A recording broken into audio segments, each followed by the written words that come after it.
الهلال سباق الجياد الرابحة، سباق وسباقين. هذا السباق مخصص للركاب تحت التمرين والركاب الذين لم يربحوا أكثر من 5 سباقات منذ أول يناير 2010. مسافة السباق 1200 متر. جياد المشتركة 3. رقم 1 مبتسم يحمل 54 بتخفيض 3 كيلو ويركبه الفارس المتمرن حليم. رقم 2 مغوار يحمل 57 ويركبه الفارس هشام محمد.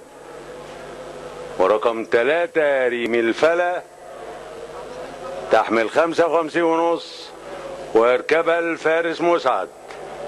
3 خيل استعراضهم قدامنا وفي طريقهم للبوابة.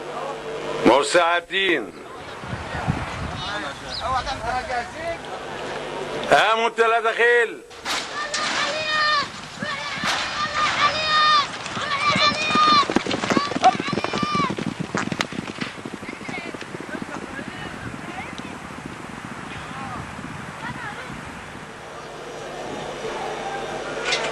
مبتسم ومغوار وريم الفلا.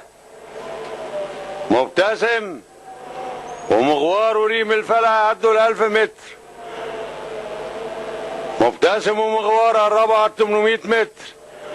مبتسم ومغوار وريم الفلا قربوا على السكة الدغري. مبتسم ومغوار دخلوا السكة الدغري. مبتسم مغوار ريم الفلا.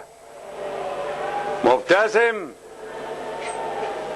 مغوار دلوقتي. مغوار مبتسم. مغوار مبتسم ريم الفلا قربوا على 400 متر. مغوار مبتسم ريم الفلا.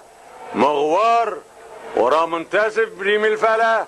مغوار مبتسم ريم الفلا عدوا 400 متر. مغوار مبتسم. مغوار مبتسم. مغوار مبتسم ريم الفلا. مغوار مبتسم ريم الفلا. مغوار مبتسم ريم الفلا. وننتظر نتيجة العدد.